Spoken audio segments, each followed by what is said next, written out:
देखिए, जिस तरीके से आप लोग जानते हैं कि कांग्रेस पार्टी ने हमेशा स्टेटहुड की लड़ाई लड़ी और 5 अगस्त 2019 वो काला दिन, जिस दिन हमारी रियासत हमसे छीनी गई, रात के अंधेरे में हमारी वो महाराजा की रियासत, उसको यूटी में कन्वर्ट किया गया, हमारा खसूसी दर्जा हमसे छीना गया, हमारे बच्चों की नौकरियां हमसे छीनी गई, हमारी ज़मीनों पर जो हमारे अधिकार थे वो हमसे छीने गए। कांग्रेस पार्टी ने, चाहे वो सीडब्ल्यूसी के अंदर हो, चाहे वो सड़कों पे हो, चाहे असेंबली में हो, चाहे पार्लियामेंट में हो, हमेशा लोगों की आवाज़ को बुलंद किया और स्टेटहुड की लड़ाई हमारे स्टेट प्रेसिडेंट जनाब तारक हमीद करा साहब की अध्यक्षता में पूरी रियासत में लड़ी। आपने देखा होगा कि पिछले 5-6 महीने में हमारी रियासत हमारा हक एक मुहिम के तहत हर डिस्ट्रिक्ट में लोगों को जागरूक करने के लिए, अपनी ज़मीनों पर हमारा हक हो, हमारी नौकरियों पर हमारा हक हो, हमारी रेत, हमारी बजरी, हमारे पानी पे हमारा हक हो, इसके लिए हर ज़िले में कन्वेंशंस हुई। और उसके बाद जब हमने देखा कि हमारी नेक्स्ट मुहिम जो है वो इस गूंगी बहरी सरकार को जगाने के लिए हम अपना संवैधानिक अधिकार का इस्तेमाल करते हुए श्रीनगर चलो की कॉल दी गई। उसमें आपने देखा कि श्रीनगर के अंदर कांग्रेस पार्टी ने तारक हमीद करा साहब की अध्यक्षता में एक प्रोटेस्ट, हमारा बहुत बड़ा प्रोटेस्ट डिमॉन्स्ट्रेशन हुआ। उसके बाद फिर जम्मू के अंदर एक प्रोटेस्ट डिमॉन्स्ट्रेशन हुआ और आपने देखा कि किस तरीके से पुलिस की मनमानी रवैया चुने हुए नुमाइंदों के साथ क्या हुआ वो लोग भी जानते हैं, मीडिया हजरात भी जानते हैं, आम आदमी भी जानता है। उसके बाद फाइनली इस गूंगी बहरी सरकार को जगाने के लिए कांग्रेस पार्टी ने दिल्ली कूच का नारा दिया, दिल्ली चलो, हमारी रियासत हमारे हक के तहत। और उसमें बसेस में हमारे जितने भी कांग्रेस के लीडर्स, वर्कर हैं, वो जंतर मंतर पर इकट्ठे हुए और वहाँ हमने धरना दिया और इस आवाज़ को बुलंद किया। साथियों, ये एक दिन की लड़ाई नहीं है, ये एक बड़ी लंबी लड़ाई है और इसमें हम सब की भागीदारी सुनिश्चित करने के लिए कांग्रेस पार्टी ने एक कैलेंडर जारी किया है। 1 तारीख से 4 तारीख तक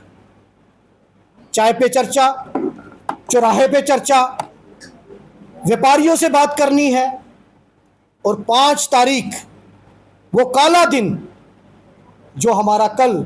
6 साल मुकम्मल हो जाएंगे हमारी रियासत हमसे छीने हुए, कल हमारा यहाँ धरना प्रदर्शन होगा। और हम तो हमेशा जिस तरह पहले भी अपने लोगों की लड़ाई लड़ने के लिए अगर हमें कोई गिरफ्तार भी करता है तो हम गिरफ्तारियाँ भी देने के लिए तैयार हैं,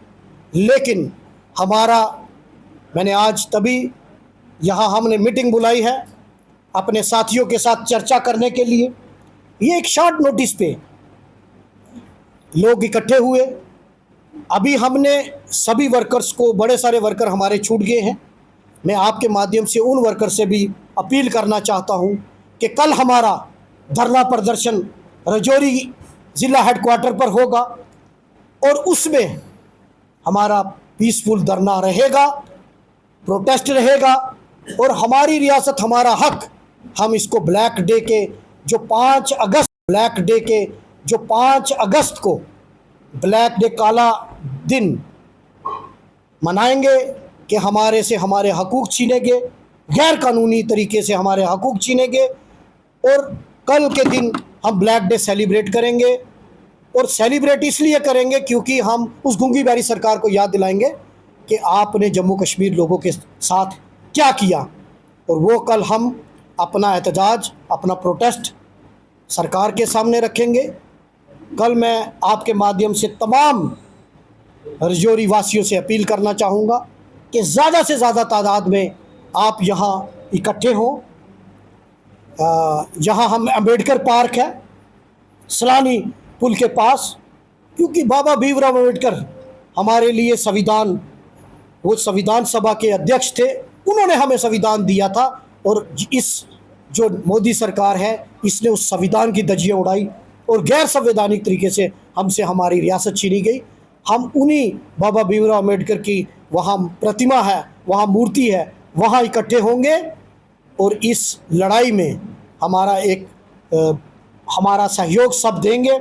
और ये साथियों, ये लड़ाई कोई एक दिन की लड़ाई नहीं, अभी हमें बहुत लंबा संघर्ष करना है। इस पे हमारा आगे चेन हंगर स्ट्राइक का प्रोग्राम भी है, उसमें भी हमारे साथी हंगर स्ट्राइक पे भी बैठेंगे और हम तब तक ये जारी रखेंगे जब तक हमें रियासत का दर्जा नहीं मिलता। मैं तमाम रजौरी वासियों से अपील करना चाहूँगा कि वो कल रोज़ 5 अगस्त जो हमारा ब्लैक डे हम मना रहे हैं, सुबह 11 बजे आप अंबेडकर पार्क में इकट्ठे हो। वहाँ से हमारा प्रोटेस्ट डिमॉन्स्ट्रेशन वहाँ से आगे निकलेगा। मैं सबसे अपील करना चाहूँगा, जहाँ जहाँ मेरी आवाज़ पहुँच रही है, अगर हमारा वर्कर कोई बताएगा तो आप उसकी आवाज़ भी मेरी आवाज़ समझें। मेरा ये जो मैसेज मीडिया और सोशल मीडिया से लोगों तक जा रहा है, मैं आपसे भी अपील करना चाहता हूँ कि इस संघर्ष और सच्चाई की लड़ाई में अपने बच्चों के भविष्य के लिए, अपनी ज़मीनों को तहफ़्फ़ुज़ के लिए, अपनी रेत बजरी, अपने रिसोर्सेज के तहफ़्फ़ुज़ के लिए, अपने पानी के तहफ़्फ़ुज़ के लिए, अपने बच्चों की नौकरियों के लिए आप सबको एक